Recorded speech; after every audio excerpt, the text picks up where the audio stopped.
Ketika Yesus dan murid-muridnya melanjutkan perjalanan mereka, berkatalah seorang di tengah jalan kepada Yesus, "Aku akan mengikut engkau, kemana saja engkau pergi."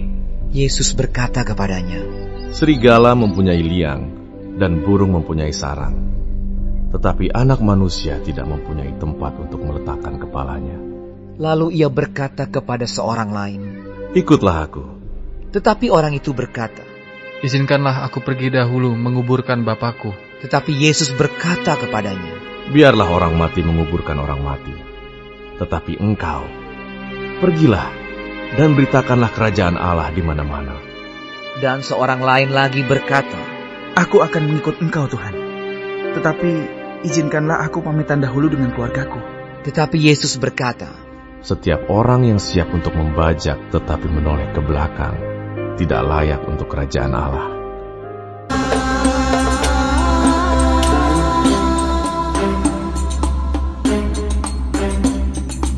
Selamat pagi adik-adik sekalian. Saya berharap adik-adik dalam keadaan sehat. Kita mulai pelajaran kita, sudah nggak terasa ya, pelajaran kita sudah ke triwulan kedua, yaitu judul besarnya adalah Murid Kristus Memikul Salibnya. Nanti kita belajar bagaimana menjadi murid Kristus yang Tuhan inginkan. Ya. Nah, kita akan belajar pada pagi hari ini, tapi sebelumnya kita akan berdoa terlebih dahulu. Bapa di surga, Bapa yang baik, kami bersyukur dan berterima kasih kepadamu untuk pimpinan Tuhan yang senantiasa kami alami setiap hari, setiap saat. Kami mau bersyukur karena kami boleh senantiasa merasakan bagaimana Tuhan menolong dan menyertai kami. Kami berdoa kepadamu Tuhan, pagi ini kami mau belajar tentang apa yang Engkau inginkan di dalam kehidupan kami sebagai anak-anak Tuhan. Kami berdoa supaya kami bisa mengerti, kami bisa melakukannya dalam hidup kami. Terima kasih Bapa, di dalam nama Yesus Kristus kami berdoa. Amin. Adik-adik sekalian, adik-adik masih ingat bukan pelajaran triwulan yang lalu, pelajaran 13 ya.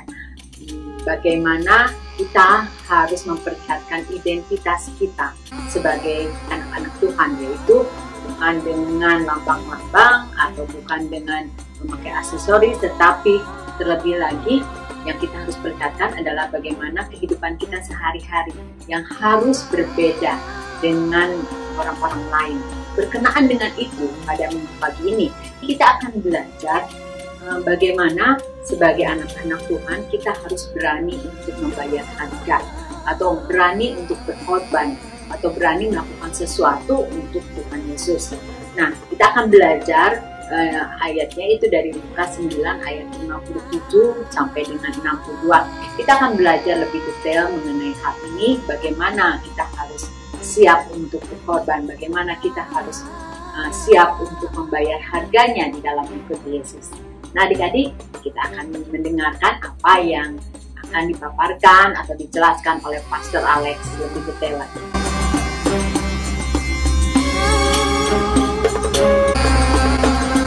Shalom Bapak Ibu, Saudara-saudari, adik-adik yang sangat dikasihi oleh Tuhan Yesus. Nas yang akan kita renungkan kali ini adalah dari Lukas 9 ayat 57 sampai ayat yang ke-62.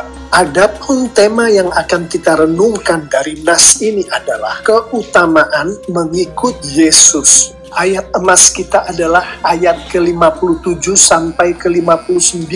Ketika Yesus dan murid-muridnya melanjutkan perjalanan mereka, berkatalah seorang di tengah jalan kepada Yesus, "Aku akan mengikut engkau, kemana saja engkau pergi." Yesus berkata kepadanya, "Serigala mempunyai liang dan burung mempunyai sarang, tetapi anak manusia tidak mempunyai tempat untuk meletakkan kepalanya." Lalu ia berkata kepada seorang lain, "Ikutlah aku." Poin pertama yang kita renungkan adalah di dalam mengikut Yesus, Yesuslah yang memanggil, Tuhanlah yang memanggil. Dari ayat 57 dan 59, kita mengetahui ada dua orang yang berbeda yang berinteraksi dengan Yesus. Orang yang pertama adalah orang yang mengajak Yesus berbicara, yaitu seorang di tengah jalan sebagaimana disampaikan di ayat yang ke-57. Orang yang kedua adalah orang yang diajak oleh Yesus untuk berbicara, yaitu seorang lain sebagaimana disampaikan di ayat 59. Seorang lain di ayat 59 inilah orang yang dipanggil oleh Yesus. Ikutlah aku. Dari Yohanes 6 ayat 44 dan 65, tidak ada seorang pun yang dapat datang kepadaku jikalau ia tidak ditarik oleh Bapa yang mengutus aku. Sebab itu telah kukatakan kepadamu, tidak ada seorang pun dapat datang kepadaku kalau Bapa tidak mengaruniakannya kepadanya. Kita mengetahui Yesuslah, Tuhanlah yang memanggil seseorang untuk menjadi pengikut Yesus. Tanpa Tuhan memanggil, tanpa Yesus memanggil, tidak ada satu orang di dunia pun yang bisa menjadi pengikut Yesus. Saya mengimani sebagian besar dari kita yang mendengarkan perkataan saya ini adalah pengikut Yesus, adalah orang yang dipanggil oleh Tuhan, dipanggil oleh Yesus untuk mengikut Yesus. Anda adalah orang yang istimewa. Anda adalah orang yang memperoleh berkat yang luar biasa dari Tuhan sendiri, yaitu Anda dipanggil oleh Tuhan untuk menjadi pengikut Yesus. Dan saya mengimani Anda sudah menerima panggilan Tuhan, yaitu ikutlah aku yang ada di ayat 59. Sebagai seseorang yang istimewa, yang sudah dipanggil oleh Tuhan dan sudah menerima panggilan Tuhan menjadi pengikut Yesus, Tuhan menghendaki Anda untuk Anda menghidupi panggilan Anda itu sesuai dengan kehendak Tuhan, sesuai dengan kehendak Yesus, sebagaimana yang disampaikan oleh firman Tuhan melalui Alkitab. Poin kedua adalah panggilan mengikut Yesus bukanlah panggilan untuk hidup nyaman. Di ayat 58 kita mengetahui secara tersurat dan tersirat kata liang dan kata sarang yang adalah tempat untuk bermukim, yang adalah tempat untuk berteduh dari teriknya sinar matahari, dari dinginnya air hujan, memberikan kenyamanan kepada serigala dan kepada burung. Adapun frasa tidak mempunyai tempat untuk meletakkan kepalanya yang difirmankan oleh Tuhan Yesus ini, yang ditafsirkan sebagai Tuhan Yesus tidak memiliki tempat yang tetap untuk bermukim, untuk berteduh di dunia ini, secara tersirat menunjukkan kepada kita bahwa di dalam kehidupannya, di dalam kehidupan Yesus, yang artinya di dalam kehidupan pengikut-pengikut Yesus pula tidak ada di dalam tanda kutip tempat-tempat nyaman. Dengan kata lain, hidup mengikut Yesus bukanlah hidup yang nyaman. Mengenai kehidupan yang tidak nyaman di dalam mengikut Yesus, Tuhan Yesus sendiri berfirman di Matius 16 ayat 24, Markus 8 ayat 34, dan Lukas 9 ayat 23. Setiap orang yang mau mengikut aku, ia harus menyangkal dirinya, memikul salibnya setiap hari, dan mengikut aku. Menyangkal diri bukanlah sesuatu yang nyaman, memikul salib bukanlah sesuatu yang nyaman. Bahkan di dalam penafsirannya, frasa menyangkal diri termasuk menghindari kenyamanan hidup. Contohnya menghindari kenyamanan yang diperoleh dari kekayaan seseorang, termasuk pula menghindari kemudahan hidup akibat ketidakkudusan hidup. Sebagai contoh, seseorang yang hidupnya menjadi lebih mudah karena dia tidak patuh pada firman Tuhan. Seperti firman Tuhan mengatakan, muridkanlah. Tapi si seseorang ini tidak mau mempunyai murid, tidak mau mementori. Tanpa murid, tanpa orang yang dimintori, hidup yang bersangkutan menjadi lebih mudah. Padahal firman Tuhan katakan, muridkanlah. Artinya setiap pengikut Yesus harus memiliki murid. Demikian pula dengan frasa memikul salibnya setiap hari yang ditafsirkan sebagai seseorang berkorban demi Yesus setiap hari. Contoh berkorban ini adalah seseorang menerima persekusi, menerima cemoohan karena orang yang bersangkutan adalah pengikut Yesus, karena orang yang bersangkutan takut dan taat pada perintah Yesus. Demikianlah panggilan untuk mengikut Yesus, bukanlah panggilan untuk hidup nyaman. Poin selanjutnya adalah panggilan untuk mengikut Yesus adalah panggilan untuk menghidupi agenda-agenda Yesus. Dari ayat 60, tetapi engkau pergilah dan beritakanlah kerajaan Allah di mana-mana. Dan ayat 62, setiap orang yang siap untuk membaca tetapi menoleh ke belakang tidak layak untuk kerajaan Allah. Kita mengetahui bahwa agenda Yesus adalah kerajaan Allah. Salah satu tentang kerajaan Allah ini adalah beritakanlah. Kisah Para Rasul 1 ayat 8. Tetapi kamu akan menerima kuasa kalau Roh Kudus turun ke atas kamu, dan kamu akan menjadi saksiku di Yerusalem dan di seluruh Yudea dan Samaria dan sampai ke ujung bumi.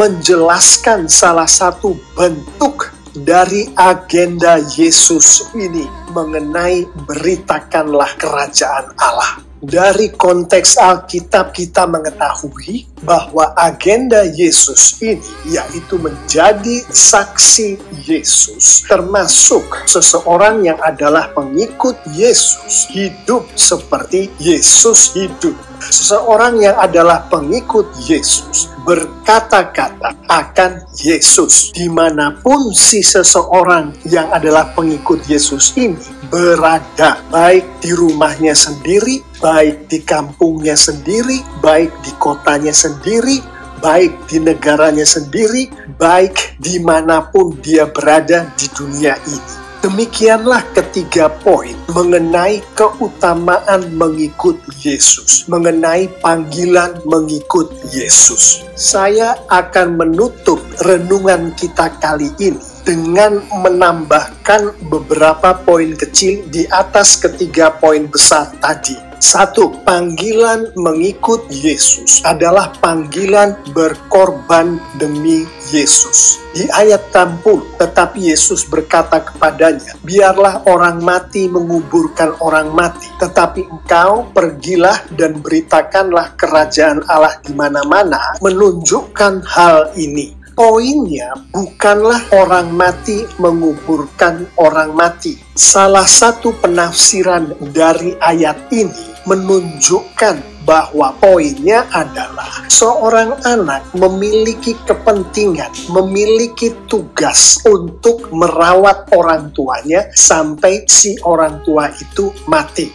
Namun di sini Yesus mengatakan, korbankanlah kepentinganmu sebagai seorang anak terhadap orang tuamu demi Yesus, demi agenda Yesus, yang salah satunya adalah memberitakan kerajaan Allah di mana-mana.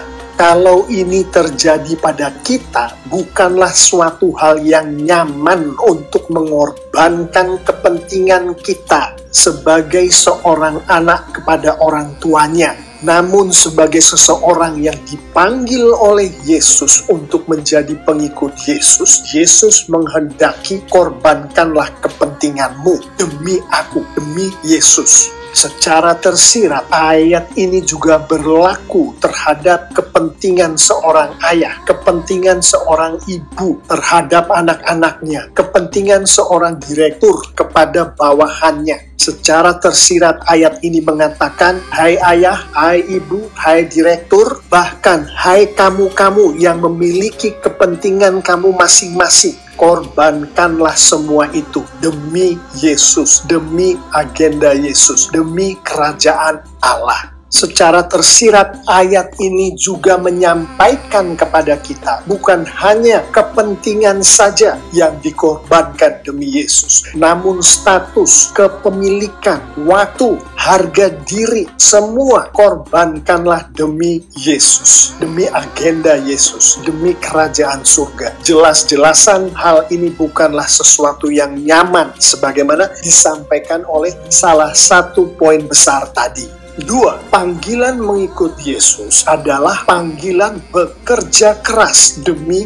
Yesus. Ayat 62, tetapi Yesus berkata, setiap orang yang siap untuk membajak tetapi menoleh ke belakang tidak layak untuk kerajaan Allah. Di masa saat Yesus berada di bumi, pertanian adalah salah satu sumber utama penghidupan. Tanah yang dipergunakan untuk bercocok tanam sebelum ditanami harus diolah, dan mengolah tanah itu adalah pekerjaan yang sangat sulit dan keras. Kata membajak di ayat 62 ini secara tersurat dan tersirat menunjukkan kepada kita bahwa seorang pengikut Yesus harus bekerja keras demi Yesus, demi agenda Yesus, demi kerajaan surga. Rasul Paulus menjelaskan hal ini lebih jauh di Roma 12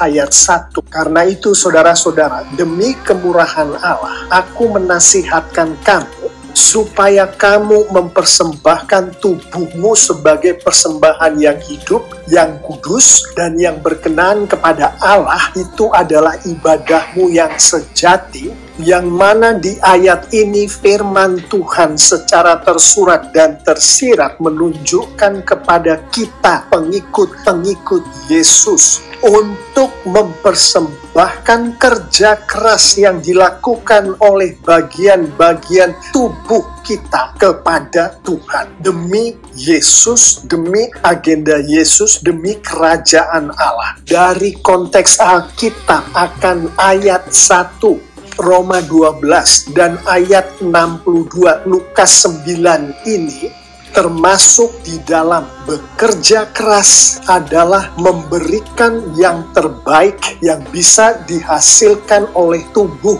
kita, pastinya atas bimbingan dan urapan Roh Kudus kepada Tuhan. Termasuk bekerja keras kapan saja dan di mana saja bagi Tuhan. Termasuk bekerja keras dengan tulus hati, tanpa motif-motif sampingan, tanpa maksud-maksud yang tidak baik untuk Tuhan. Termasuk bekerja keras dengan tidak mengharapkan imbalan dunia macam apapun untuk Tuhan. Ketiga, panggilan mengikut Yesus adalah panggilan untuk berkonsentrasi pada Yesus. Ayat 62 menunjukkan hal ini.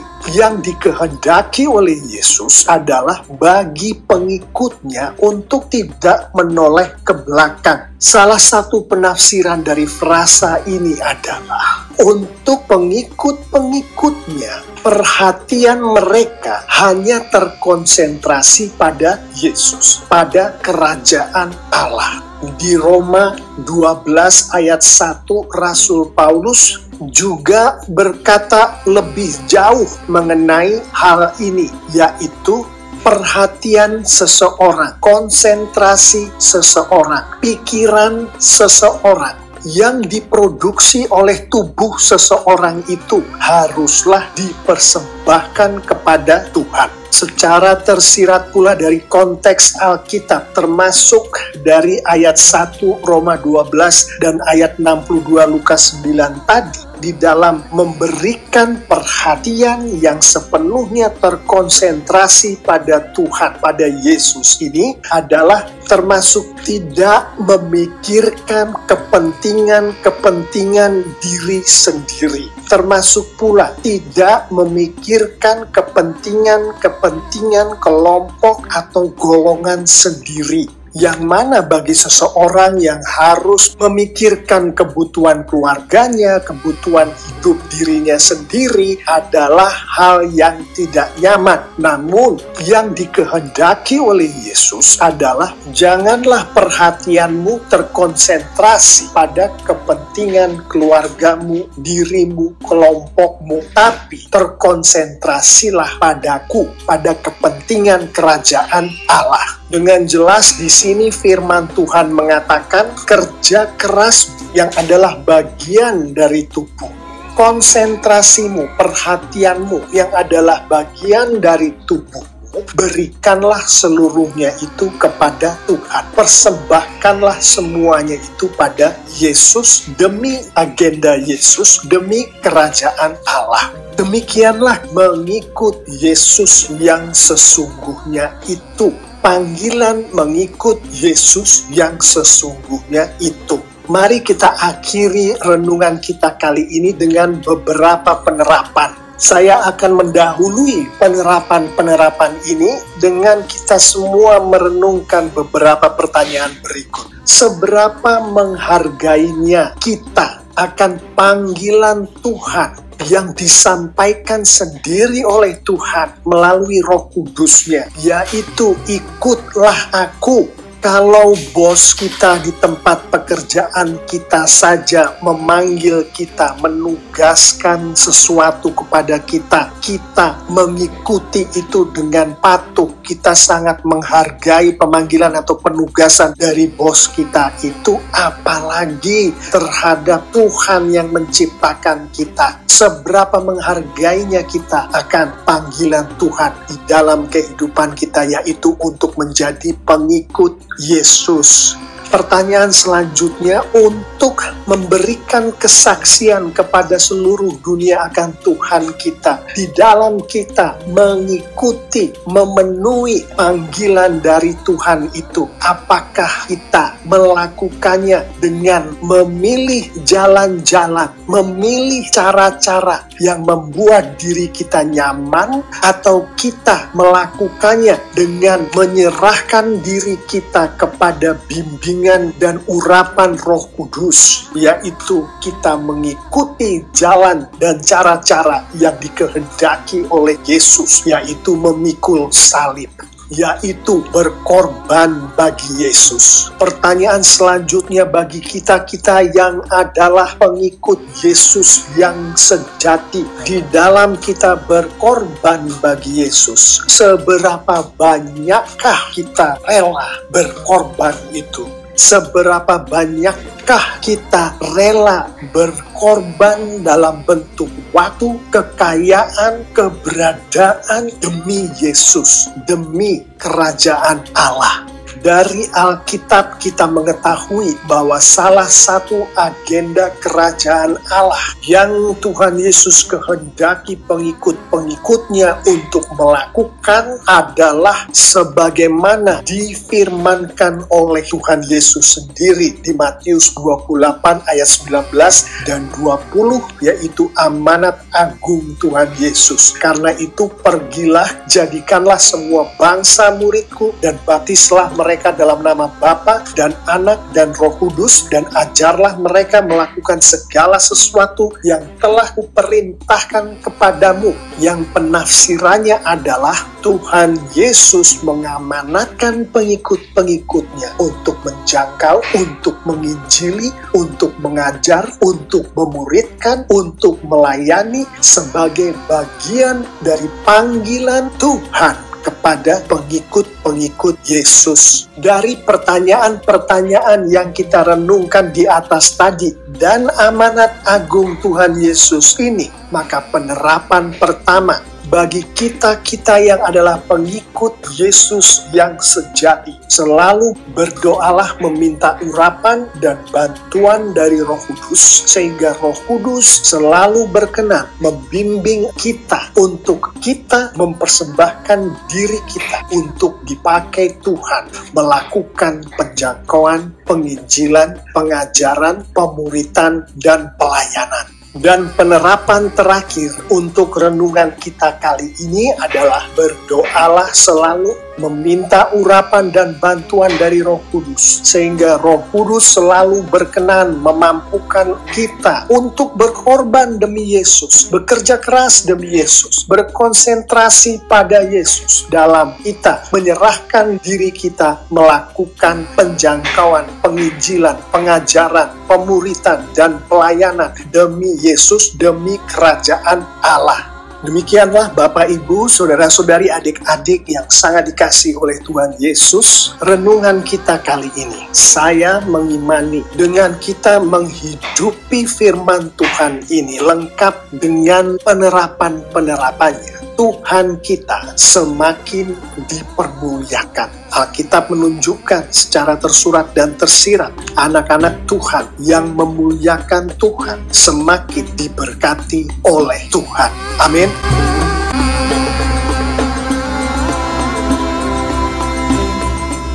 Adik-adik, sudah jelas pelajaran pagi hari ini, jadi kita bisa ambil kesimpulan. Ada 3 keutamaan mengikut Yesus. Pertama, mengikut Yesus ada harga yang harus dibayar. Yang kedua, merespon panggilan Yesus atau sekarang waktunya untuk mengikut Yesus. Yang ketiga, meninggalkan masa lalu atau fokus mengikut Yesus. Dalam Alkitab, seorang Paulus sebagai orang Farisi meninggalkan kehidupannya untuk mengikut Yesus. Paulus dalam kehidupannya mengalami siksaan, dipenjara, dan akhirnya mati dengan dipenggal. Pelajaran hari ini sudah selesai. Mari kita baca ayat hafalan dari Lukas 9 ayat 62. Tetapi Yesus berkata, setiap orang yang siap untuk membajak tetapi menoleh ke belakang tidak layak untuk kerajaan Allah. Jangan lupa dihafalkan ya adik-adik. Jangan lupa adik-adik juga untuk mengumpulkan persembahan.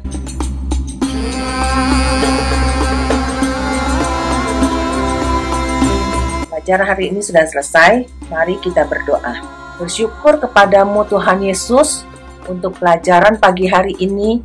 Kami boleh mengikut Yesus. Biarlah kami boleh melakukan segenap hati untuk kemuliaan dan kebesaran nama Tuhan. Biarlah kami boleh meninggalkan masa lalu kami. Kami boleh membayar harga untuk mengikut Yesus. Terima kasih ya Tuhan Yesus. Biarlah pelajaran ini kami boleh terus ingat karena kami mau setia kepada Tuhan Yesus. Terima kasih Bapa. Di dalam namamu Tuhan Yesus, kami bersyukur dan berterima kasih. Amin. Sampai jumpa adik-adik di minggu depan. Selamat pagi.